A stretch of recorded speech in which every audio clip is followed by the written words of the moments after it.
नमस्कार, बहुत स्वागत है आप सभी का। मैं हूं आपके साथ नैना यादव, लेकर हाजिर हूं हमारा खास show world now. World now में बात हम करेंगे दुनिया की उन बड़ी खबरों की जिनका असर होता है पूरे दुनिया के अलग अलग हिस्सों पर, अलग अलग देशों पर। आपको लेकर चलेंगे दुनिया के अलग अलग कोनों में और बताएंगे कि क्या है आपके लिए खास दुनिया की आज की बड़ी खबरें। वर्ल्ड नाउ में आज हम बात करेंगे अमेरिका की सेना ने सीरिया में आईएस के 30 ठिकानों को एयर स्ट्राइक से ध्वस्त कर दिया। कई आतंकियों को मौके पर ही ढेर कर दिया। अब अमेरिकी अधिकारियों का कहना है कि आईएस की ताकत को पहले ही मिटाना हमारी प्राथमिकता है और यह ऑपरेशन सटीक हवाई हमलों और इंटेलिजेंस का कमाल है। एक बार फिर अमेरिका का यह साफ संदेश है, आतंकवाद के खिलाफ कोई भी रियायत नहीं दी जाएगी। यह हमला दिसंबर में हुए उस आतंकवादी हमले का प्रतिशोध है जिसमें 2 अमेरिकी सैनिक और एक ट्रांसलेटर की मौत हो गई थी। ये वही आतंकी अड्डे बताए जा रहे हैं जहां से अमेरिकी सैनिकों पर हमले की साजिश रची गई। आज वर्ल्ड नाउ में हम बात करेंगे ट्रंप और नेतन्याहू ने ईरान के खिलाफ क्या नया खतरनाक प्लान तैयार किया है। उसकी ईरान को मिसाइल से नहीं झुका पाए तो डोनाल्ड ट्रंप ने अपना दांव बदल दिया है। ईरान पर दबाव बढ़ाने की रणनीति अब सिर्फ मिसाइलों तक सीमित नहीं है, आर्थिक जाल बिछाने की भी बड़ी तैयारी है। अब अमेरिकी और इजरायली नेतृत्व ने सहमति जताई कि चीन और अन्य देशों को ईरानी तेल की खरीद घटाने के लिए दबाव डाला जाएगा। अमेरिका ने साफ संकेत दिया है कि जो देश ईरान के साथ में कारोबार जारी रखेंगे उन पर अतिरिक्त टैक्स और आर्थिक प्रतिबंध लगाए जा सकते हैं। वहीं ये कदम ट्रंप और नेतन्याहू की रणनीति का हिस्सा है जिसका मकसद ईरान को अंतर्राष्ट्रीय व्यापार में अलग थलग करना है। ये कदम मिडिल ईस्ट में नए तनाव को भी जन्म दे सकता है, ऐसा भी बड़ा दावा किया जा रहा है। अब वर्ल्ड नाउ में आज हम बात करेंगे अमेरिका के क्रेट हथियार की।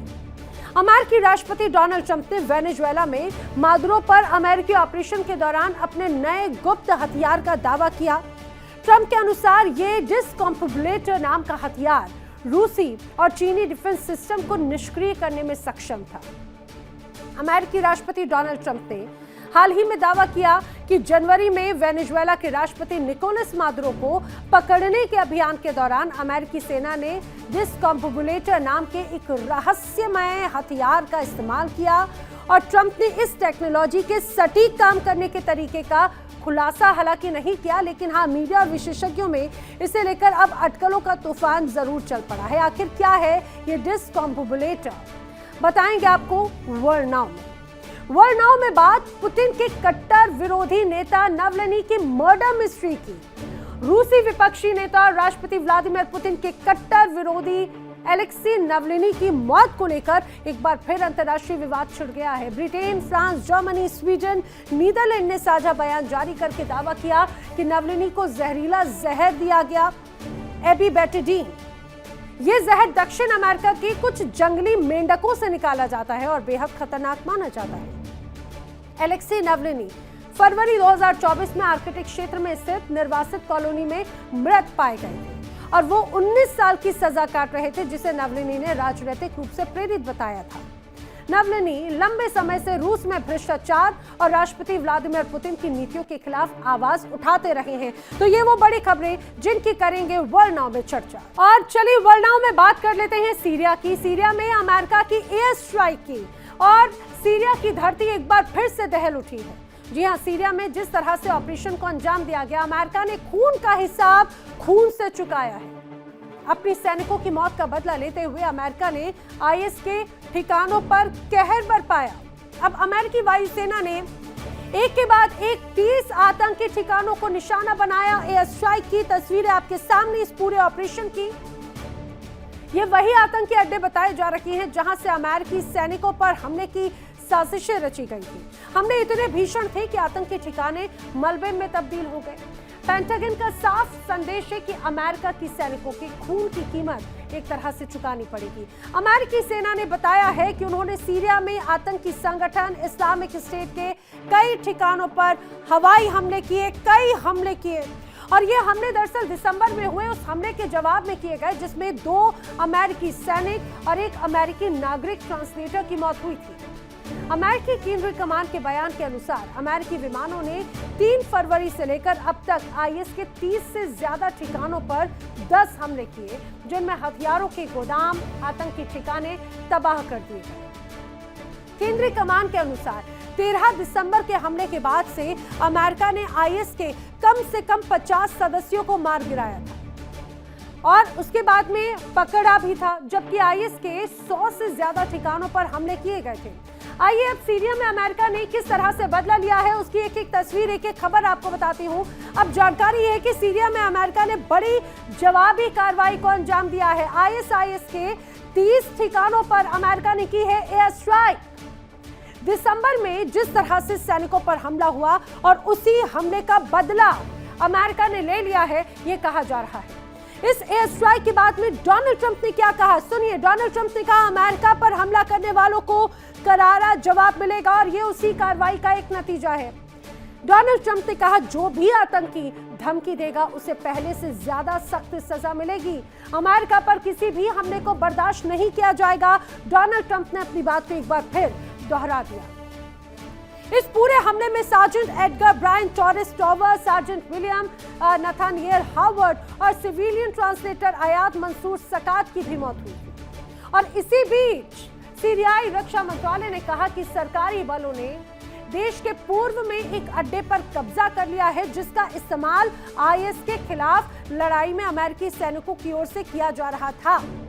साल 2014 का वक्त था जब आईएस ने सीरिया और इराक के बड़े हिस्सों में खिलाफत की घोषणा की और तब अल तनफ अड्डे ने अहम भूमिका निभाई। अमेरिका ने सीरिया में आईएस के ठिकानों पर अपनी सैन्य कार्रवाई तेज कर दी है और ये ऑपरेशन का पहला चरण कहा जा सकता है। अमेरिकी सेंट्रल कमांड ने ऑपरेशन हॉक आई स्ट्राइक के तहत चल रहे इस पूरे अभियान का बाकायदा वीडियो भी जारी किया और उसकी जानकारी दी। वीडियो जो आप देख रहे हैं उसे समझिए। लेकिन आखिर ये ऑपरेशन हॉक आई स्ट्राइक है क्या, वो भी समझिए। अब अमेरिका का सीरिया में आईएस के खिलाफ सैन्य अभियान ये है जो 13 दिसंबर 2025 को पलमायरा सीरिया में आतंकी हमले के जवाब में था। आईएस को कमजोर करना और उसकी वापसी रोकना इसका मुख्य उद्देश्य है। कमांड सेंटर, हथियार भंडार, ट्रेनिंग ठिकाने, लॉजिस्टिक हब्स पर सटीक हमले अमेरिका की सेना ने किए और कार्रवाई का तरीका एयर स्ट्राइक और मिसाइल हमले, आतंकवादी नेटवर्क को तोड़ना, लड़ाकों को ढेर कर देना मुख्य उद्देश्य था। और समझिए जो ऑपरेशन को अंजाम दिया गया, इस ऑपरेशन में अमेरिका ने फाइटर जेट का इस्तेमाल किया, अटैक हेलीकॉप्टर का इस्तेमाल किया, ड्रोन का इस्तेमाल किया, रडार और इंफ्रारेड तकनीक से भी सटीक निशाना अमेरिका की तरफ से लगाया गया। आधुनिक मिसाइल और बमों का भी इस्तेमाल इस पूरे ऑपरेशन हॉकआई में किया गया है। बताया जा रहा है कि F-15E स्ट्राइक ईगल्स और A-10 थंडरबोल्ट फाइटर जेट्स का भी इस्तेमाल इस हॉकआई ऑपरेशन में किया गया है। वहीं दूसरी तरफ हिमरास रॉकेट आर्टिलरी, 100 से ज्यादा प्रिसीजन मुनिशंस का भी इस्तेमाल अमेरिका ने किया। जॉर्डन की वायुसेना ने फाइटर जेट से बाकायदा सपोर्ट भी दिया था कि इस रूप में इस ऑपरेशन को अंजाम देना, उसकी रणनीति तैयार की गई थी। तब आईएस के कई कमांडर और लड़ाके इस हॉक आई स्ट्राइक में मारे गए हैं, ढेर कर दिए गए। आईएस के ठिकानों और हथियारों को काफी नुकसान भी पहुंचा है, ये भी बात इस दौरान कही जा रही है। ये कई सालों में सीरिया में आईएस के खिलाफ अमेरिका की सबसे बड़ी सैन्य कार्रवाई रही। पहले आपको बताते हैं कि अमेरिका आखिर गुस्से में है क्यों गुस्से में अमेरिका लगातार आग बबूला हो रहा है। दरअसल ये पूरा मामला जो है वो 13 दिसंबर को शुरू हुआ सीरिया के मध्य शहर पलमायरा में हमले को इसके साथ ही, और हमले में अमेरिकी सेना के 2 जवान और एक ट्रांसलेटर की जान चली गई, वो मारे गए और हमलावर ने बाकायदा अमेरिका और सीरियाई बलों के काफिले को टारगेट किया था और जवाबी कार्रवाई हुई। जवाबी कार्रवाई में जो हमलावर था वो भी मार गिराया गया। इस पूरे हमले में 3 अन्य अमेरिकी सैनिक घायल भी हुए। हमलावर सीरिया के सुरक्षा बलों का सदस्य था जो कि हाल ही में भर्ती हुआ, ये भी जानकारी सामने आई। उस पर आईएस से जुड़े होने का शक था और अमेरिका और उसके सहयोगी देशों ने कई छोटे ऑपरेशंस चलाए। करीब 23 लोगों को इस दौरान ढेर किया गया और उसके बाद में उनको या तो गिरफ्तार किया गया। ऑपरेशन के दौरान इलेक्ट्रॉनिक सामान से जानकारियां मिली, जिनके आधार पर इस बड़े हवाई हमले को अंजाम दिया गया, बड़ी एयर स्ट्राइक को अंजाम दिया गया है। ऑपरेटिव टीम ने सैटेलाइट इमेजिंग, ड्रोन निगरानी, इंटेलिजेंस का इस्तेमाल करके आतंकवादियों के ठिकानों का पता लगाया, लोकेशन ट्रेस की। ऑपरेशन में अमेरिका ने स्थानीय सीरिया डेमोक्रेटिक फोर्सेस यानी कि एसडीएफ के साथ भी तालमेल रखा, जो कि आईएसआईएस के खिलाफ बहुत पहले से लड़ाई लड़ रही है। अब ऑपरेशन में लगातार निगरानी रखी गई ताकि आतंकियों के बचने की संभावना कम हो। अब अमेरिका और उसके सहयोगियों का कहना यह है कि इससे क्षेत्र में स्थिरता बढ़ेगी और स्थानीय सुरक्षा बलों को मदद मिलेगी। अमेरिकी सेना ने कहा कि आतंकवादियों को कहीं भी सुरक्षित जगह नहीं मिल पाएगी और भविष्य में भी जरूरत पड़ने पर और भी ज्यादा व्यापक हमले किए जाएंगे।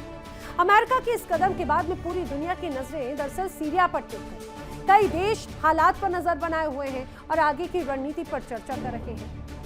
ये साफ है कि ये जो कार्रवाई है वो सिर्फ एक देश तक सीमित नहीं है, बल्कि इसका असर वैश्विक राजनीति पर भी पड़ेगा, इसमें कोई शक नहीं।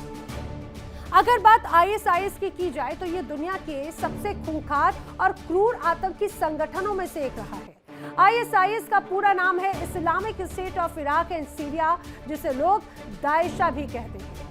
आखिर आईएसआईएस इतना ताकतवर कैसे बनता चला गया, आइए उसकी पूरी कहानी मैं आपको बताती हूँ। दरअसल कहा जाता है कि वक्त था 1999 का, जब जॉर्डन के अबू मुसाब अल जरकावी से इसकी शुरुआत होती है।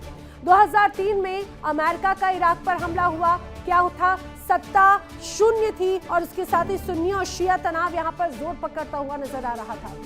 इसके कुछ समय के बाद अगले साल 2004 में अल कायदा से जुड़कर अल कायदा इन इराक एक तरह से तैयार किया गया और उसके बाद में 2006 में उसका नाम बदला गया इस्लामिक स्टेट ऑफ इराक उसको कर दिया गया।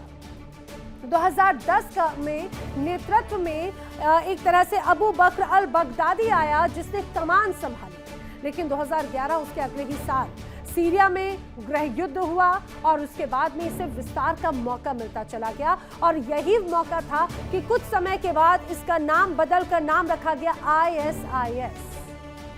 2014 आते आते मौसूल पर कब्जा इसकी तरफ से किया गया और खिलाफत की घोषणा भी आईएसआईएस की तरफ से कर दी गई। इतना ही नहीं, बताया ये जाता है कि 1 लाख किलोमीटर का इलाका जहां पर लाखों लोग एक तरह से रहते थे। 120 देशों से 40,000 विदेशी लड़ाकों ने आईएसआईएस ज्वाइन किया। बड़े स्तर पर इनको ट्रेन किया गया और ट्रेनिंग भी इनकी बेहद ही खतरनाक की गई। क्रूरता ऐसी कि ये नरसंहार या महिलाओं का शोषण या मानव तस्करी करने में जरा भी नहीं हिचकते थे। और इसके बाद में सोशल मीडिया पर या इंटरनेट पर इन्होंने बड़े स्तर पर इसका इस्तेमाल किया प्रचार प्रसार करने के लिए। यही वजह है कि 2017 आते आते रक्का और मौसूल एक तरह से इनके हाथ से चले गए, क्योंकि फिर बगावत के सुर और ये कहा जाए मनमुटाव की तस्वीर नजर आई। लेकिन 2019 में बगहुज की हार हुई और 2019 में बड़ा नुकसान आईएसआईएस को ऐसे हुआ कि बगदादी ढेर कर दिया गया, मारा गया। अब आज हालात ऐसे हैं कि आज आईएसआईएस कमजोर है, लेकिन फिर भी जानकार कहते हैं कि पूरी तरह से खत्म नहीं और चुनौती अभी भी जरूर इसको लेकर नजर आती है। अब आईएसआईएस एक खतरनाक संगठन है, इसमें कोई शक नहीं, जिसने लाखों लोगों की जिंदगियां बर्बाद कर दी। दुनिया भर की सेनाएं इसे खत्म करने की कोशिश कर रही हैं। आईएसआईएस एक ऐसा आतंकी संगठन है जो इराक और सीरिया में अस्तित्व के लिए तैयार हुआ।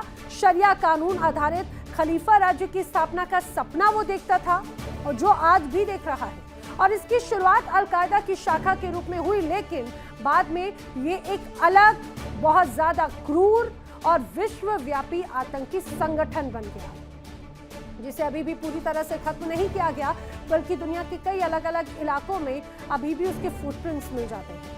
उसके स्लीपर सेल अभी भी सीरिया में, इराक में सक्रिय बताए जाते हैं और अनुमान तो ये भी लगाया जा रहा है कि आईएसआईएस के पास में 5,000 से 7,000 की संख्या में आतंकी मौजूद हैं, जो मरने मारने पर उतारू हैं, जो फिदायीन बनने को उतारू हैं।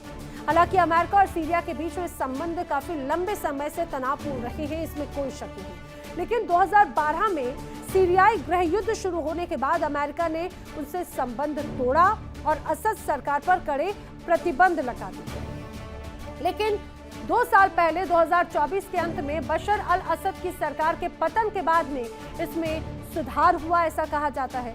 दिसंबर 2024 का वक्त था जब विद्रोहियों ने असद को सत्ता से हटा दिया और अहमद अल शरा अंतरिम राष्ट्रपति बना दिए गए। और इसके बाद में अमेरिका की नीति में बड़ा बदलाव देखने को मिला, खास करके डोनाल्ड ट्रंप का जो दूसरा कार्यकाल था उसमें तो एक बड़ी तस्वीर नजर आई। आपको ये भी बता दूं कि अभी पिछले साल नवंबर में सीरिया की जो राष्ट्रपति हैं वो डोनाल्ड ट्रंप से मिलने के लिए व्हाइट हाउस आए थे। वो तस्वीर भी बड़ी चर्चा में थी। दोनों ने बाकायदा सीरिया के पुनर्निर्माण को लेकर बातचीत की। मुलाकात की तस्वीरें खुद डोनाल्ड ट्रंप की तरफ से शेयर की गई। अब सीरिया के जो राष्ट्रपति थे डोनाल्ड ट्रंप के साइड में खड़े हुए नजर आए थे। बाकायदा डोनाल्ड ट्रंप ने सोशल मीडिया प्रोफाइल पर इसकी जानकारी दी थी और लिखा था कि सीरिया के जो नए राष्ट्रपति हैं अहमद हुसैन अल शरा, उनके साथ में समय बिताना सम्मान की बात है।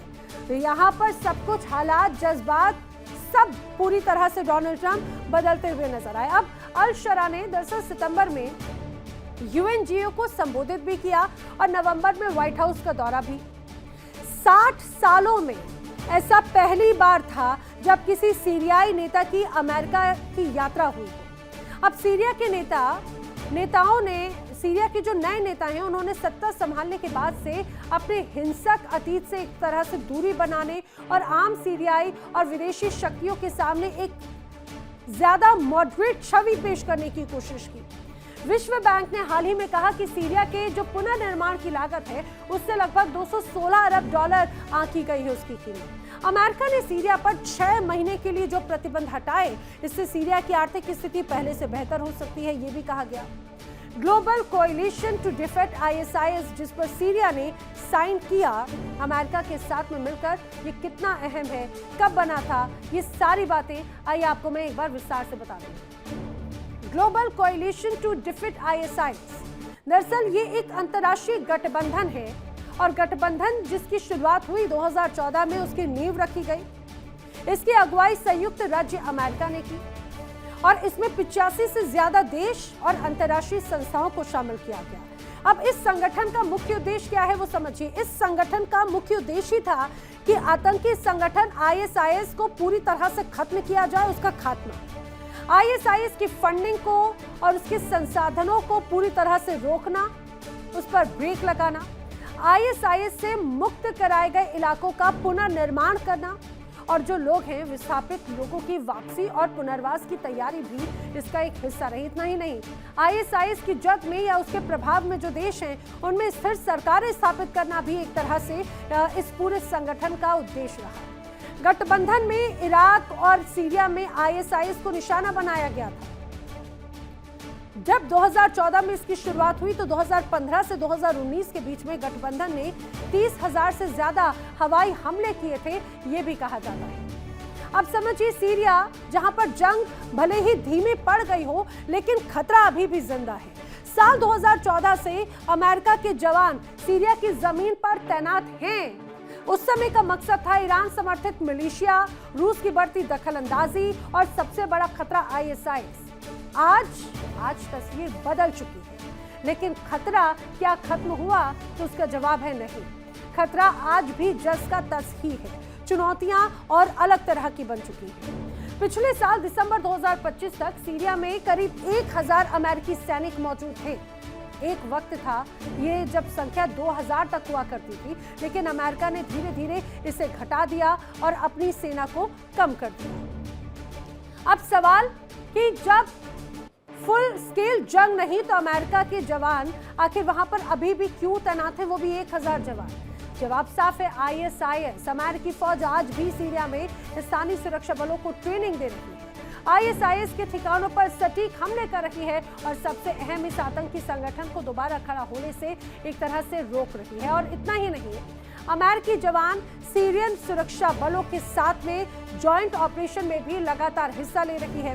दरअसल अमेरिका जानता है कि अगर यहां से कदम पीछे खींचे गए तो आईएसआईएस को फिर से सांस लेने का मौका मिल जाएगा और अमेरिका ये बिल्कुल नहीं चाहता। यही वजह है कि सीरिया में अमेरिका की मौजूदगी अभी भी है और अमेरिका की मौजूदगी सिर्फ तैनाती के तौर पर नहीं बल्कि एक रणनीतिक चेतावनी भी है। अब दोनों देश एक दूसरे के साथ में सहयोग करने की कोशिश कर रहे हैं, लेकिन सीरिया के जो हालात हैं उसके पीछे कहीं ना कहीं अमेरिका भी जिम्मेदार माना जाता है। क्यों? आइए वो भी जान लीजिए। दरअसल सीरिया में बशर अल असद की सरकार थी जो दशकों से सत्ता में है। अमेरिका सीरिया की बशर अल असद की सरकार को दबाव में डालना था और उसे सत्ता से हटाना चाहता था। 2011 में जब सीरिया में जनता ने असद के खिलाफ प्रदर्शन किए तो अमेरिका ने बाकायदा कहा कि असद को सत्ता छोड़ देनी चाहिए। अमेरिका का मानना था कि असद एक तानाशाह है और उसने अपनी ही जनता पर हिंसा और रासायनिक हथियारों का इस्तेमाल किया। अमेरिका ने सीधे असद को हटाने के लिए बाकायदा जमीनी सेना तो नहीं भेजी, लेकिन उसने असद विरोधी जो गुट थे, विद्रोही गुट, उनको समर्थन देना शुरू कर दिया। और यही वजह है कि चाहे बात यूनियन नेशन हो, यूनाइटेड नेशन हो, यूएन और अंतर्राष्ट्रीय मंचों पर असद को अवैध शासक बता दिया। और इसीलिए अमेरिका ने सीरिया पर कई सैंक्शंस लगाए, जिसकी वजह से सीरिया की हालत अब और भी ज्यादा खराब हो गई है।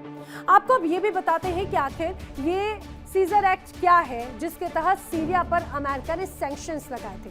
दरअसल सीजर एक्ट की अगर बात की जाए तो सीजर सीरिया नागरिक प्रोटेक्शन एक्ट है, जो एक अमेरिकी कानून है और 2020 में एक तरह से ये लागू हुआ। अब ये सीरिया के आम लोगों की रक्षा करने वाला कानून बताया जाता है, जिसका मकसद सीरिया की सरकार पर दबाव डालना है ताकि वो युद्ध, अपराध, हिंसा और मानवाधिकार उल्लंघन बंद करे। ये नाम सीरियाई फोटोग्राफर पर रखा गया था, सीजर, जिसने दुनिया को सीरिया की जेलों की तस्वीरें दिखाई।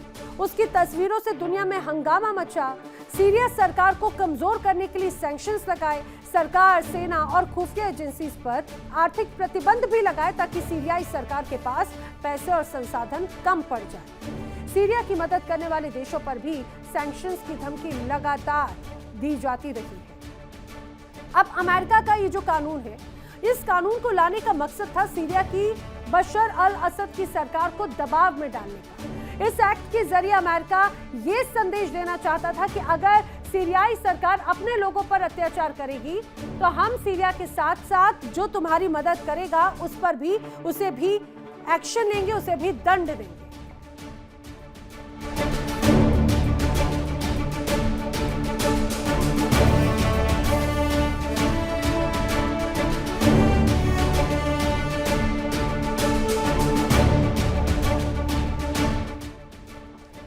समझिए, ये जो एक्ट लेकर आई अमेरिका, और ये जो एक्ट था वो इसीलिए खास था क्योंकि इसे यूएस कांग्रेस ने पास किया और इसे तुरंत लागू करने का इरादा भी था। लाया तो इसे सीरिया के भले के लिए था, लेकिन इस कानून से सीरिया की स्थिति सुधारने की बजाय और भी ज्यादा बिगड़ती नजर आई, ये भी बड़ा दावा किया जाता है। लेकिन आखिर सीजर एक्ट ने कैसे सीरिया के हालात बिगाड़े हैं वो भी आइए आपको समझाते हैं।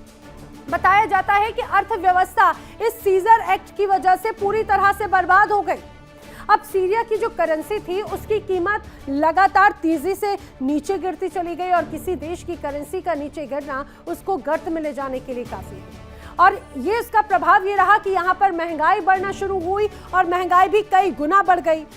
बेसिक नेसेसिटीज, खाने पीने से लेकर जो दवाइयाँ थी उनकी भी कीमत बहुत ज्यादा बढ़ती हुई नजर आई। बहुत से अस्पताल ये कहा जाए बंद हो गए क्योंकि उनके पास में विदेशी सप्लाई नहीं थी। कई लोगों को समय पर इलाज नहीं मिल पाया जिसकी वजह से उन्हें जान गंवानी पड़ी। कई लोगों का ये कहा जाता है कि एक वक्त का खाना जुटा पाना भी बहुत ज्यादा मुश्किल हो गया था। कई परिवार ऐसे थे जो सीरिया से पलायन करने को मजबूर हो गए। गरीबी और बेरोजगारी रिकॉर्ड स्तर पर पहुंच गई। सीरिया में व्यापार और निवेश रुक गया। कोई भी विदेशी कंपनी या कोई भी देश सीरिया में निवेश ही नहीं करना चाहता था। हालत ऐसी थी कि विदेशी कंपनियां तेल, गैस और बिल्डिंग प्रोजेक्ट से धीरे धीरे पीछे हटना शुरू हो गई। जो शहर कभी बमबारी में तबाह हो गए थे वो अभी भी खंडर ही नजर आते हैं। आज भी यहाँ पर हालात बहुत ज्यादा बदले नहीं हैं। देश की तबाही से उभरना ये कहा जाता है कि लगभग असंभव हो गया और उसका नतीजा दरअसल कहीं ना कहीं ये एक्ट था। अमेरिका चाहता था कि बशर अल असद सत्ता को छोड़ दें या सुधार करें, लेकिन असद राष्ट्रपति बने रहे। उन्होंने रूस और ईरान से और गहरे रिश्ते बना दिए। उल्टा अमेरिका की सजा का सारा बोझ आम जनता पर गिर गया, इसमें कोई शक नहीं। यूरोप और अरब देशों के कुछ हिस्सों ने कहा कि सीजर एक्ट से सरकार नहीं बल्कि लोग मर रहे हैं और इस प्रतिबंध ने सीरिया को दुनिया से आर्थिक, राजनीतिक, तकनीकी रूप से काफी हद तक काट दिया था। हालांकि इस पूरे कानून में यह प्रावधान था कि अमेरिकी राष्ट्रपति राष्ट्रीय सुरक्षा को देखते हुए इन प्रतिबंधों को हटा सकते हैं। राष्ट्रपति ट्रंप ने इसी अधिकार का इस्तेमाल किया और सभी बैन हटा दिए। अब सऊदी अरब में मई में अमेरिकी राष्ट्रपति डोनाल्ड ट्रंप ने अल शरा से मुलाकात की और इस दौरान ट्रंप ने सीरिया पर लगे कई प्रतिबंध हटाने के आदेश दिए। लेकिन जानते हैं आप, एक समय ऐसा था जब सीरिया मिडिल ईस्ट के सबसे स्थिर देशों में गिना जाता था, लेकिन आज 2026 के वक्त में मौजूदा हालत में ये देश खंडहर बन चुका है। लाखों लोग मारे जा चुके हैं, करोड़ों लोग बेघर हो गए हैं। आखिर ऐसा क्या हुआ जो एक शांति मुल्क देश इस कदर तबाह हो गया? ये भी आपको समझना चाहिए कैसे वक्त बदलता है। सीरिया में दरअसल सिविल वॉर की पूरी कहानी उसको पेश कर देती है। सीरिया 1,85,180 स्क्वायर में फैला हुआ एक देश है। WHO के 2023 के डेटा के अनुसार सीरिया की जो पॉपुलेशन है वो करीब 2,36,00,000 है। दमास्क इसकी कैपिटल है। सीरिया में सिविल वॉर के लिए एक तरह से उसे जिम्मेदार था। 2010 में शुरू हुआ जैस्मिन रिवॉल्यूशन, जिसने पश्चिमी एशिया और उत्तरी अफ्रीका में कई देशों की राजनीति हिला दी। लेकिन इस आंदोलन का सबसे खौफनाक असर नजर आया सीरिया में, जहां पर एक शांतिपूर्ण विरोध जल्द ही खून खराबे में हिंसा में तब्दील हो गया। सीरिया में सिविल वॉर किस रूप में है जरा समझिए। बशर अल असद ने सन 2000 में सत्ता संभाली और असद परिवार का करीब 50 साल का शासन का एक तरह से इतिहास रहा है। अभिव्यक्ति की आजादी इस देश में नहीं है। बेरोजगारी, भ्रष्टाचार, यह सब पूरी तरह से चरम पर है। 2011 में अरब स्प्रिंग की लहर जब यहां पर चली तो उसके बाद में सीरिया में सरकार विरोधी प्रदर्शन शुरू हुए। सेना ने प्रदर्शन को चलने की कोशिश की, जनता और भड़क गई और धीरे धीरे देश दो हिस्सों में बंट गया। एक तरफ सरकार की सेना तो दूसरी तरफ जनता और विद्रोहियों की। अब ISIS ने हालात का फायदा उठाया, बड़े इलाके पर कब्जा किया और रूस और ईरान असद की सरकार के साथ होते हुए वो एक अलग तस्वीर पेश कर रहे थे। अमेरिका और यूरोप विद्रोही और कुर्दों के साथ में वो होते हुए नजर आए। वहीं तुर्की ने अपनी सेना यहाँ पर भेज दी। सीरिया दुनिया के देशों का युद्ध मैदान बन गया। सिविल वॉर से लाखों लोग मारे गए, करोड़ों लोग बेघर हो गए, शहर बर्बाद हो गए और साल 2024 में सीरिया में तख्ता पलट हो गया। अब यूएन की जो रिपोर्ट है, उस यूएन की रिपोर्ट में इस युद्ध ने अब तक 5 लाख से ज्यादा लोगों की जान ली है। सीरिया का बड़ा हिस्सा तबाह हो चुका है और लाखों लोग दुनिया भर में शरणार्थी बने हुए हैं। आज हालात ये है कि सीरिया की 50 लाख से ज्यादा की आबादी देश छोड़ने को मजबूर हो चुकी है। 90% से ज्यादा लोग गरीबी में, मुफलिसी में जीने को मजबूर हैं। दुनिया की नजरें अब लगभग हट चुकी हैं सीरिया से। सीरिया में शुरू हुआ ये संघर्ष सिर्फ एक देश की लड़ाई नहीं बल्कि उस सच्चाई की तस्वीर है जो बताती है कि जब राजनीति, धर्म और सत्ता की भूख आम जनता पर हावी हो जाती है तो उसका अंजाम कितना भयानक हो सकता है। अब सीरिया की इस कहानी में सिर्फ आंकड़े नहीं हैं, इसमें टूटे हुए सपने हैं, उजड़े हुए घर और वो मासूम जिंदगियां हैं जिनका कोई कसूर नहीं। ये सीरिया की कहानी है जहां जैस्मिन रिवॉल्यूशन ने एक नई सुबह की उम्मीद जगाई, लेकिन वो उम्मीद आज भी खून और राख के धुएं में ही खोई हुई है। चलिए बढ़ते हैं अब आगे। वर्ल्ड नाउ में बात करते हैं हमारी अगली बड़ी खबर की। अमेरिका ईरान टेंशन की बात करेंगे। ईरान पर मिसाइलों की बरसात भी अब असर नहीं दिखा पा रही है। अब अमेरिका और इजराइल ने चाल बदल दी है, क्योंकि पहले वाली रणनीति काम नहीं आई तो दूसरे प्लान की तरफ आ गए। अब डोनाल्ड ट्रंप और बेंजामिन नेतन्याहू की नई रणनीति सिर्फ ईरान ही नहीं बल्कि चीन के लिए भी खतरे की घंटी है। अमेरिका और ईरान में तनाव चरम पर है और अमेरिका ने डराने के लिए अपने 2 एयरक्राफ्ट कैरियर मिडिल ईस्ट में तैनात कर दिए, लेकिन ईरान है कि डरने का नाम ही नहीं ले रहा है। इतना दबाव बनाया, अमेरिका दबाव बना रहा है, इजराइल दबाव बना रहा है। शायद यही कारण है कि अब ईरान पर दबाव की नई रणनीति तैयार की गई। अमेरिका के राष्ट्रपति डोनाल्ड ट्रंप और इजराइल के प्रधानमंत्री बेंजामिन नेतन्याहू के बीच में व्हाइट हाउस में जो बैठक हुई, 3 घंटे तक बैठक चली और इस बैठक में ईरान को लेकर बड़ा फैसला लिया गया है। दोनों नेताओं ने इस बात पर सहमति जताई कि ईरान पर आर्थिक दबाव और बढ़ाया जाएगा, खासकर उसके तेल कारोबार को लेकर। यानी अब ट्रंप और बेंजामिन नेतन्याहू सीधे जंग की बजाय आर्थिक, कूटनीतिक और साइबर फ्रंट पर ईरान को घेरने की तैयारी में है। ईरान पर कैसे दबाव बनाने की कोशिश अमेरिका कर रहा है, कैसे दबाव बनाना चाहता है, आइए वो आपको बताते हैं। दरअसल अभी जानकारी है कि ईरान के 80% से ज्यादा तेल निर्यात का जो बड़ा हिस्सा है वो चीन खरीदता है। चीन अगर तेल खरीद घटा दे तो ईरान की अर्थव्यवस्था पर बड़ा झटका एक तरह से नजर आएगा, ये भी कहा जा रहा है। अमेरिका चाहता है कि ईरान परमाणु कार्यक्रम पर नरम रुख अपनाए और यही वजह है कि उसके बाद में एक्सियोस की रिपोर्ट के अनुसार डोनाल्ड ट्रंप ने एक नया आदेश साइन कर दिया है। ईरान से व्यापार करने वाले देशों पर 25% तक अतिरिक्त टैक्स लगाया जा सकेगा। अगर चीन ईरानी तेल खरीदता रहा तो चीन पर भी आर्थिक दबाव और भी ज्यादा संभव है। वैसे ही अमेरिका और चीन की नहीं बनती, यानी कदम आसान नहीं है। अमेरिका चीन में पहले से ही ट्रेड और एक कहा जाए कि टेक तनाव पहले से ही नजर आता है और अगर चीन इसी तरह से ईरान का साथ या समर्थन करता रहा तो हो सकता है कि आने वाले वक्त में अमेरिका एक और दबाव चीन पर बनाता हुआ नजर आए। अब अमेरिका ने ईरान को घेरने के लिए सीधा चीन को निशाने पर ले लिया। अमेरिकी अधिकारियों के अनुसार ईरान के 80% से ज्यादा तेल निर्यात का जो सबसे बड़ा खरीदार है वो तो चीन है और यहीं से शुरू होता है वॉशिंगटन का बड़ा दबाव वाला खेल। अमेरिका का साफ संदेश है, क्लियर कट मैसेज, या तो ईरान परमाणु कार्यक्रम पर नरमी दिखाए या फिर उसकी अर्थव्यवस्था की सांसें रोक दी जाए। अब रिपोर्ट के अनुसार एक्सियोस ने यह खुलासा किया कि भाई ट्रंप ने हाल ही में एक आदेश पर हस्ताक्षर किए जिससे यूनाइटेड स्टेट्स को यह अधिकार भी मिल गया कि जो भी देश ईरान के साथ व्यापार करेगा उस पर 25% तक अतिरिक्त टैक्स थोप दिया जाएगा। यानी साफ शब्दों में कहा जाए तो अगर चीन ईरानी तेल खरीदता रहा तो अब उसे भी आर्थिक चोट झेलनी पड़ सकती है। अमेरिका ये बखूबी जानता है कि ईरान की अर्थव्यवस्था तेल पर टिकी है और चीन उसका लाइफलाइन है। लाइफलाइन कटी तो तेहरान पर दबाव अपने आप बढ़ेगा और अब सवाल तो यही है कि क्या चीन अमेरिकी दबाव में झुकेगा या फिर अमेरिका चीन टकराव में ईरान की एक बार फिर से मोहरा बनेगा। अब तेल, टैक्स और परमाणु राजनीति ये सिर्फ व्यापार नहीं है बल्कि सुपर पावर पॉलिटिक्स का खुला युद्ध बन चुका है। हालांकि ये कदम आसान नहीं है। अमेरिका और चीन के बीच में पहले से ही व्यापार और तकनीक को लेकर बड़ा तनाव है। अब ऐसे में जो नया टैक्स है वो नया टैक्स विवाद को और बढ़ा सकता है। साथ ही अमेरिका चीन के साथ में होने वाली उच्च स्तरीय बैठक को भी नुकसान नहीं पहुंचाना चाहता। अमेरिकी अधिकारियों का कहना है कि ईरान के खिलाफ अधिकतम दबाव की नीति, मोर प्रेशर वाली जो टैक्टिक्स है वो परमाणु बातचीत के साथ साथ चलेगी। यानी कि एक तरफ बातचीत जारी रहेगी, दूसरी तरफ पश्चिम एशिया में अमेरिकी सैन्य ताकत भी लगातार बढ़ाई जाती रहेगी ताकि जरूरत पड़ने पर कार्रवाई भी की जा सके। अब ट्रंप ने एक बयान दिया जिसमें कहा था कि अगर बातचीत फेल होती है तो एयरक्राफ्ट कैरियर की जरूरत पड़ जाएगी। अब नेतन्याहू हाल ही में अमेरिका गए।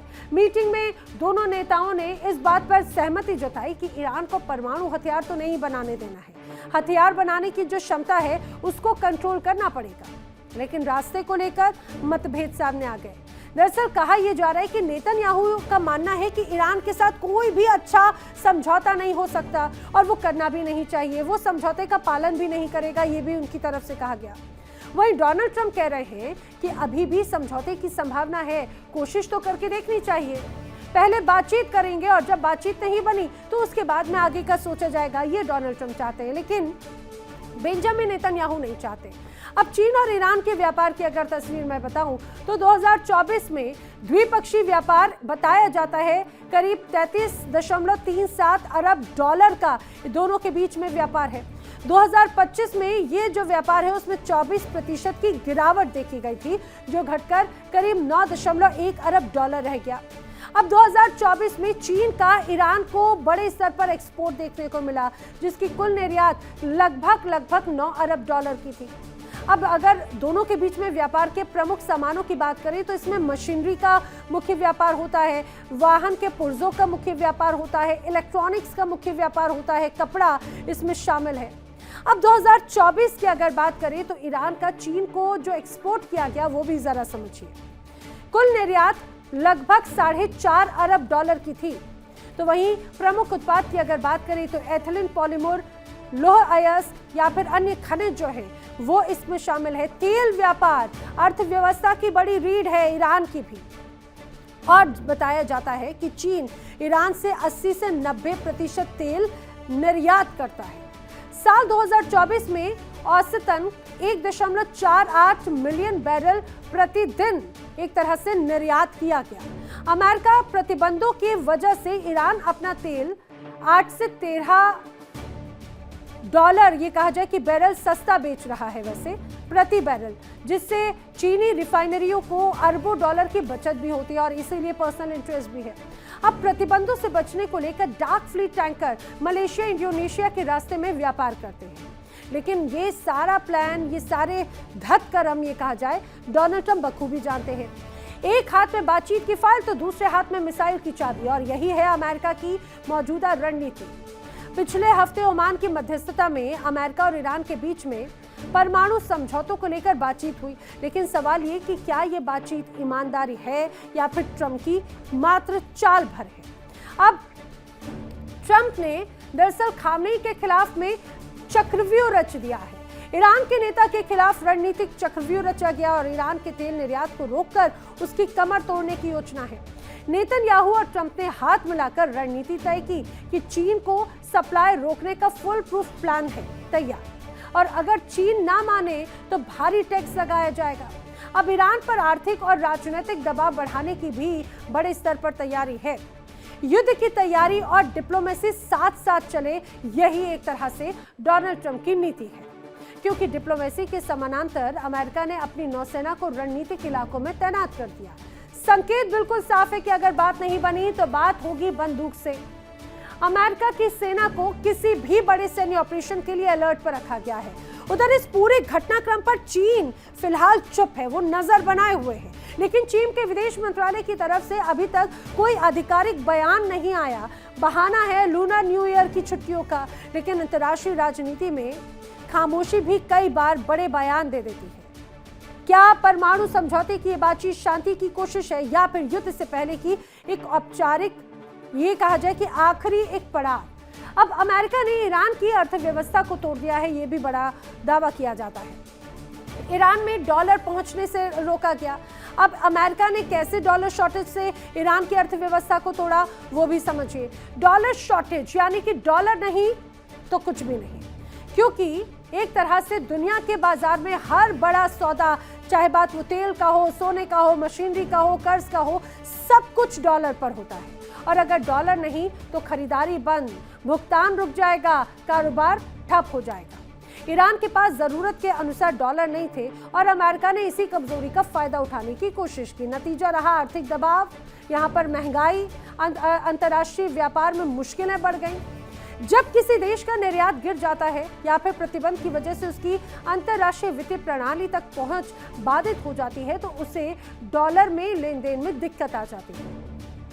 अब ईरान के मामले में अमेरिका ने उसके तेल निर्यात पर प्रतिबंध लगाकर और अपने बैंकिंग चैनल को बंद करके जानबूझकर ये स्थिति पैदा की ताकि नए डॉलर ईरान के बाजार में ना आ सके और उसके मौजूदा डॉलर के भंडार विदेश में ही एक तरह से फंस जाए। अब ईरानी मुद्रा में गिरावट आई। जब किसी देश के पास में डॉलर कम हो जाता है तो स्थानीय मुद्रा जैसे कि ईरान के रियाल की कीमत तेजी से गिरने लगती है। जैसे ईरान में अगर रियाल की कीमत की बात की जाए तो वहां पे भारी गिरावट आई और ये रिकॉर्ड निचले स्तर पर पहुंच गई। नवंबर से लेकर अब तक आप जानते हैं $1 के मुकाबले ईरान के जो रियाल है उसकी कीमत क्या है, 12 लाख से 14 लाख, यानी $1 की कीमत $1 के मुकाबले 12 लाख से 14 लाख रुपए एक रियाल। ये निम्न स्तर के बीच में एक तरह से ये ईरानी मुद्रा झूल रही है। कहा यह भी जाता है कि जर्मनी के मार्बर्ग यूनिवर्सिटी से जुड़े अर्थशास्त्री मोहम्मद रजा फरजानेगा ने अल जजीरा को एक रिपोर्ट में बताया था कि डॉलर की कमी के कारण आमतौर पर देश बाहर से सामान मंगवाने में असमर्थ हो जाते हैं।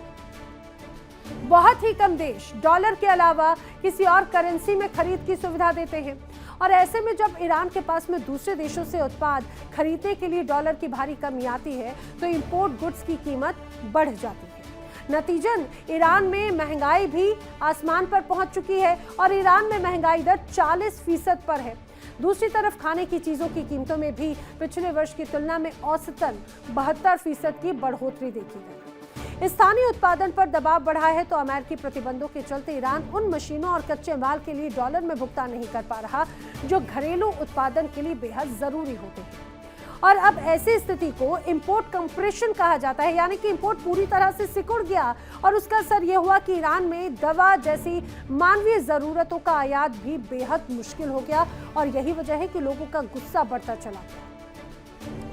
अब इस गंभीर आर्थिक संकट की वजह से दिसंबर 2025 और जनवरी 2026 में ईरान में बड़े पैमाने पर सरकारी विरोध प्रदर्शन हुए। 1979 की क्रांति के बाद के सबसे बड़े प्रदर्शनों में एक तरह से उसे माना जा रहा है और इन प्रदर्शनों को दबाने के लिए की गई सरकार की तरफ से कार्रवाई में कम से कम 150 बच्चों समेत 6,800 से ज्यादा लोगों के मारे जाने की आशंका है। आप ये मान के चलिए कुल मिलाकर अमेरिका ने ईरान में डॉलर शॉर्टेज पैदा कर दी और ऐसे हालात बना दिए कि विदेश मुद्रा की कमी से पूरा फाइनेंशियल सिस्टम चरमरा जाए, ठप हो जाए। और इससे न सिर्फ ईरान की मुद्रा गिरी बल्कि महंगाई भी बढ़ी है, लोगों की खरीद की शक्ति भी प्रभावित हुई है और उन्होंने जो सेविंग्स अभी तक की थी उसकी कीमत भी अब कुछ भी नहीं रही। विशेषज्ञ तो ये भी कहते हैं कि इस स्थिति ने आम ईरानियों को इतना गरीब बना दिया कि अब उनके लिए किसी सफल क्रांति की तुलना में दिन प्रतिदिन का अस्तित्व बचाना भी पहली प्राथमिकता बन गया है। अमेरिका ने ईरान की अर्थव्यवस्था को डॉलर शॉर्टेज और कड़े प्रतिबंधों से कमजोर किया, लेकिन जब मिसाइलों और धमकियों से परिणाम नहीं मिला तो ट्रंप और नेतन्याहू ने बदल दिया पूरी तरह से खेल का प्लान और अब ईरान पर आर्थिक और कूटनीतिक दबाव का नया हथियार चलेगा और इस बार चीन को भी इसका भारी असर झेलना पड़ सकता है। खेल की बिसात बढ़ गई है। ट्रंप और नेतन्याहू ने ईरान के सबसे बड़े आर्थिक सहयोगी चीन पर दबाव डालना एक तरह से शुरू कर दिया है और ये क्या दबाव आने वाले वक्त में काम कर पाएगा, ये देखने वाली बात है। चलिए अब आगे बढ़ते हैं, बात करते हैं वर्ल्ड नाउ की अगली खबर की। डोनाल्ड ट्रंप की सीक्रेट हथियार की बात, नाम है डिस्कॉम्बुलेटर। अमेरिकी राष्ट्रपति डोनाल्ड ट्रंप ने वेनेजुएला में मादुरो पर अमेरिकी सेना के ऑपरेशन के दौरान इसका इस्तेमाल किया, जिसे गुप्त हथियार कहा जा रहा है, डिस्कॉम्बुलेटर। इसका नाम है। दावा है कि इस उपकरण ने रूसी और चीनी रक्षा प्रणालियों को निष्क्रिय कर दिया, ऐसा दावा डोनाल्ड ट्रंप ने किया। डोनाल्ड ट्रंप ने तकनीक का विस्तार से खुलासा नहीं किया, लेकिन इसे लेकर तरह तरह की अटकलें जरूर लगाई जा रही हैं। अमेरिकी राष्ट्रपति डोनाल्ड ट्रंप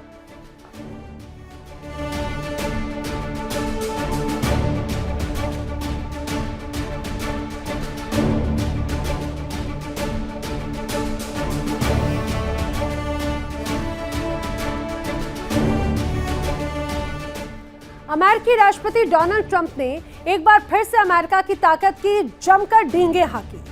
इसे उन्होंने डिस्कॉम्बुलेटर कहा और इसका मतलब होता है किसी को गुमराह करना, कंफ्यूज करना और दिमाग घुमा देने वाला। ट्रंप ने कहा कि इसी तकनीक ने जनवरी में वेनेजुएला में अमेरिकी सेना के ऑपरेशन के दौरान वहां के डिफेंस सिस्टम को पूरी तरह से निष्क्रिय कर दिया था, जिससे रूसी और चीनी सिस्टम भी काम नहीं कर पाए। अब अमेरिकी राष्ट्रपति डोनाल्ड ट्रंप ने हाल ही में यह भी दावा किया कि जनवरी में वेनेजुएला के राष्ट्रपति निकोलस मादुरो को पकड़ने के अभियान के दौरान अमेरिकी सेना ने डिस्कॉम्बुलेटर नाम के एक रहस्यमयी हथियार का इस्तेमाल किया। ये बात उन्होंने उत्तरी कैरोलिना के फोर्ट ब्रैक मिलिट्री बेस में उस स्पेशल फोर्स से मिलने के दौरान कही जिसने वेनेजुएला के नेता निकोलस मादुरो को पकड़ा था। ट्रंप की यह टिप्पणी पहली बार सार्वजनिक रूप से उस गुप्त डिवाइस के बारे में सामने आई है। अब डोनाल्ड ट्रंप ने कहा कि वो लोग डिस्कॉम्बुलेटर के बारे में भी बात करते हैं क्योंकि वो एक भी गोली तक नहीं चला पाए। रूसी सिस्टम जो वेनेजुएला में एक्टिव था, वो सिस्टम भी काम नहीं कर पाया। चीनी सिस्टम भी फेल हो गया और हर कोई ये जानने की कोशिश कर रहा है कि क्यों वो निष्क्रिय हो गए, क्यों ये सारे सिस्टम कुछ काम नहीं कर पाए। हो सकता है कि एक दिन आपको ये पता चल भी जाए। ये बात डोनाल्ड ट्रंप की तरफ से कहा गया। अब पिछले सप्ताह एक इंटरव्यू में भी उन्होंने इस पर थोड़ी बात जरूर की थी। आपको बताते हैं आखिर जिसका जिक्र डोनाल्ड ट्रंप ने किया, डिस्कॉम्बुलेटर, आखिर ये है क्या। डिस्कॉम्बुलेटर के बारे में कहा जाता है कि दरअसल ये कोई बम या मिसाइल नहीं है, ये एक सीक्रेट मल्टी डोमेन हथियार है। अब ये क्या कर सकता है, आपके मन में सवाल है। तो कहा यह जाता है कि ये इलेक्ट्रॉनिक वॉरफेयर को अंजाम दे सकता है, रडार कम्युनिकेशन, मिसाइल सिस्टम ये जैम कर सकता है या ये पूरी तरह से उसको खत्म कर सकता है, फ्राई कर सकता है। अब डायरेक्टेड एनर्जी वेपन्स के तौर पे भी इसे कहा जाता है। High power microwave sonic weapons, equipment overheat, इंसानों में कंफ्यूजन, मतली या सिरदर्द होना, ये सारे इसके एक तरह से सिम्टम है। यानी कि जब इसका इस्तेमाल हो तो आवाज नहीं आएगी, किसी तरह का कोई धमाका नहीं होगा, लेकिन जो इसके इर्द गिर्द होगा वो उसका दिमाग चलना बंद हो जाएगा। दूसरी तरफ साइबर डिसरप्शन की भी बात कही जाती है कि ये जो डिस्कॉम्बुलेटर है ये नेटवर्क हैक कर सकता है, कमांड कंट्रोल फेल कर सकता है। अब एकॉस्टिक डिसओरिएंटेशन की भी बात है, ध्वनि तरंगों से मानसिक और शारीरिक दोनों पर इसका असर होता है। और इसीलिए आपको याद होगा इसके पहले भी कहा जा रहा था कि अमेरिका की तरफ से वेनेजुएला में जिस ऑपरेशन को अंजाम दिया गया तो उसे एक अलग तरीके से अंजाम दिया गया। कहा यह जा रहा था कि वहां के जो सैनिक थे वो रिएक्ट ही नहीं कर पा रहे थे, सर में दर्द हुआ, उनको कुछ समझ में नहीं आया। खुद अमेरिका के राष्ट्रपति डोनाल्ड ट्रंप ने दावा किया कि इस अभियान में इस्तेमाल हुआ था डिस्कॉम्बुलेटर, एक ऐसा रहस्यमय हथियार जिसकी दुनिया ने कल्पना तक नहीं की। अब अमेरिका के राष्ट्रपति डोनाल्ड ट्रंप एक मीडिया इंटरव्यू में सनसनीखेज दावा करते हैं। उन्होंने बताया कि उनके पास सोनिक हथियार जैसे हथियार हैं जिनका इस्तेमाल मादुरो के किलेबंदी घर के भीतर सुरक्षा में तैनात क्यूबा गार्डों के खिलाफ किया गया। ट्रंप ने जोर देकर कहा कि ये किसी और के पास नहीं है, बल्कि हमारे पास ही ऐसे हथियार हैं जिनके बारे में किसी को कुछ नहीं पता। उन्होंने कहा कि मेरा मानना है कि इनके बारे में बात ना ही करें तो ज्यादा बेहतर है, लेकिन हम कुछ बेहतर शक्तिशाली हथियार जरूर रखते हैं और यह हमला बेहद भयावह था। और ये भी कहा कि याद रखिए कि ये घर एक किले और सैन्य अड्डे के बीचों बीच मौजूद था, जहां पर यह कहा जाए कि सीधे सीधे अमेरिका के सैनिकों ने इस पूरे ऑपरेशन को अंजाम दिया। वर्ल्ड नाउ में अब बात करते हैं रूस के नेता अलेक्सी नावल्नी की। रूस के सबसे बड़े विपक्षी नेता अलेक्सी नावल्नी की मौत का रहस्य एक बार फिर से चर्चा में आ चुका है। अब रूस के विपक्षी नेता और राष्ट्रपति व्लादिमीर पुतिन के कट्टर विरोधी अलेक्सी नावल्नी की मौत को लेकर एक बार फिर अंतर्राष्ट्रीय विवाद छिड़ गया। Britain, France, Germany, Sweden, Netherland ने साझा बयान ये कहा जाए कि देकर दावा किया है कि नावल्नी को जहरीला जहर एपिबेटाडीन दिया गया था। यह जहर दक्षिण अमेरिका के कुछ जंगली मेंढकों से निकाला जाता है, जिसे बेहद खतरनाक माना जाता है। हाल ही में 5 यूरोपीय देश ब्रिटेन, फ्रांस, जर्मनी, स्वीडन और नीदरलैंड ने इस रहस्य में मिर्च मसाला डालते हुए ये दावा किया कि नावल्नी की मौत प्राकृतिक नहीं बल्कि एक राजनीतिक हत्या थी। अब दावा किया जा रहा है कि इन देशों के वैज्ञानिकों को नावल्नी के सैंपल्स में एक ऐसे दुर्लभ और जानलेवा जहर मिला जिसकी इस्तेमाल प्राचीन काल में आदिवासी शिकार के लिए किया करते थे, और इसे एक प्रकार के मेंढक का जहर बताया जाता है।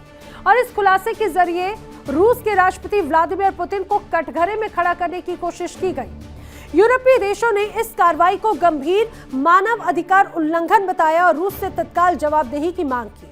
बयान में तो यहां तक कहा गया कि ये केवल राजनीतिक प्रतिशोध नहीं बल्कि जानलेवा हमला है जो लोकतंत्र और न्याय पर सीधा हमला करता है। एक्सपर्ट्स कहते हैं कि एपिबेटाडाइन जैसे जहर का इस्तेमाल आमतौर पर सिर्फ हत्या के इरादे से किया जाता है। अब नावल्नी की सुरक्षा और न्याय की रक्षा के लिए अंतर्राष्ट्रीय दबाव बढ़ने की भी संभावना बढ़ते हुए नजर आती है। लेकिन आखिर ये एपिबेटाडाइन होता क्या है वो भी जरा समझिए। एपिबेटाडाइन एक बेहद शक्तिशाली न्यूरोटॉक्सिक अल्कलॉइड माना जाता है और कहा जाता है कि ये दरअसल ये पॉइजन डार्ट फ्रॉग जिसे दक्षिण अमेरिका खास करके इक्वाडोर में पाया जाता है उसकी त्वचा से निकाला जाता है और ये वहां के ही मेंढकों में इस तरह का जहर पाया जाता है। मार्फिन से 100 से 200 गुना ज्यादा ताकतवर दर्द निवारक इसको माना जाता है और ये निकोटिनिक और मैस्करिनिक रिसेप्टर्स पर एक तरह से असर करता है। बताया जा रहा है कि दर्द नसों के सिग्नल और मांसपेशियों के मूवमेंट को सीधे सीधे प्रभावित कर देता है और ये बहुत जहरीला है। बहुत कम मात्रा भी अगर इसकी ली जाए या किसी को दी जाए तो वो जानलेवा होती है, घातक होती है। और जिसे इसको दिया जाता है, इस जहर के संपर्क में जो भी आता है वो उसका शरीर सुन्न हो जाता है और धीरे धीरे उसे लकवा यानी कि पैरालिसिस हो जाता है। और इतना ही नहीं, आंतों में भी इसका प्रभाव पड़ता है और धीरे धीरे सांस रुक जाती है व्यक्ति की और मौत का खतरा बढ़ जाता है। और यही हुआ है एक तरह से रूस के इस नेता के साथ में। बता दें कि व्लादिमीर पुतिन पर नावलिनी की जान लेने की कोशिश करने के आरोप पहले भी लग चुके हैं और उसको लेकर पिछले कई वर्षों से चर्चा भी लगातार गर्म रही है। और एक बार फिर से जिस तरह से ये जान गई, उसके बाद में कई सवाल खड़े हो रखे हैं और रूस के राष्ट्रपति व्लादिमीर पुतिन पर कई सवालों के साथ साथ अब जवाब देने का दबाव भी है। वर्ल्ड नाउ में फिलहाल वक्त एक छोटे से ब्रेक का। इंडिया डेली अब आपके स्मार्ट टीवी पर भी मौजूद है। इंडिया डेली अब आप लाइव देख सकते हैं इन सभी प्लेटफॉर्म्स पर। देखिए इंडिया डेली 24/7 अब आपके स्मार्ट टीवी पर। इंडिया डेली मौजूद है सभी डिजिटल प्लेटफॉर्म पर लाइव और लगातार। इंडिया डेली 24/7 हर दिन राष्ट्र को समर्पित।